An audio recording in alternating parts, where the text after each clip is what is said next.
ನಮಸ್ತೆ, ನಾನು tattoo ghost. ಇವ್ರು ಬಂದ್ಬಿಟ್ಟು ಬೆಳ್ಳೂರು ಕ್ರಾಸ್ ಇಂದ ನಮ್ಮ ಸ್ಟುಡಿಯೋಗೆ ವಿಸಿಟ್ ಮಾಡಿದ್ದಾರೆ. ತೋರಿಸಿ ಅದನ್ನ. ಇವರ ಅಣ್ಣ ಬಂದ್ಬಿಟ್ಟು ಸ್ವಲ್ಪ 5 ವರ್ಷಗಳ ಹಿಂದೆ ಒಂದು ಆಕ್ಸಿಡೆಂಟ್ ಅಲ್ಲಿ ತೀರ್ಕೊಂಡಿರ್ತಾರಂತೆ. ಅವ್ರು ಇರೋವರೆಗೂ ಇವ್ರವ್ರಿಗೆ ಪ್ರೀತಿ ತೋರಿಸಲಿಲ್ಲಂತೆ, ಅವ್ರಿಗೆ ಗೌರವ ಕೊಡ್ಲಿಲ್ಲಂತೆ. ಇದ್ದಾಗ ಹಣ ಬೆಲೆ ಕೊಡ್ಲಿಲ್ಲ. ಇವಾಗ ಕಳ್ಕೊಂಡು ನಾನು ಹುಡ್ಕಾಡ್ತಾ ಇರೋದು ನೋಡಿದ್ರೆ, ಇವಾಗ ಬ್ರದರ್ಸ್ ಯಾರವ್ರೆ, ಅಣ್ಣ ತಂದೆ ಯಾರವ್ರೆ, ಅವ್ರನ್ನ ಇವಾಗ ಕಾಪಾಡ್ಕೊಂಡು ಉಳಿಸ್ಕೊಂಡು ಹೋದ್ರೆ ಬೆಟರ್. ಅದೇ ಕಳ್ಕೊಂಡ್ರೆ ಏನು ಸಿಗಲ್ಲ ಅಣ್ಣ. ಖಂಡಿತ ಇರ್ಬೇಕಾದ್ರೆ ಸಂಪೂರ್ಣ ಪ್ರೀತಿ ಕೊಡಿ, ಇರಬೇಕಾದ್ರೆ ಗೌರವ ಕೊಡಿ, ಇರಬೇಕಾದ್ರೆ ಉಳಿಸ್ಕೊಳಕ್ ಟ್ರೈ ಮಾಡಿ. ಹೋದ್ಮೇಲೆ ನೆನಪುಗಳಷ್ಟೇ.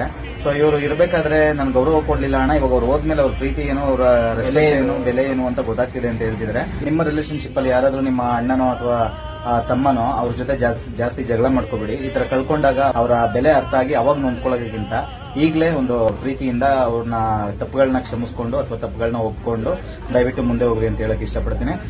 ಈ ಒಂದು ಟ್ಯಾಟೂನ ಅವರು ತಮ್ಮ ಅಣ್ಣನ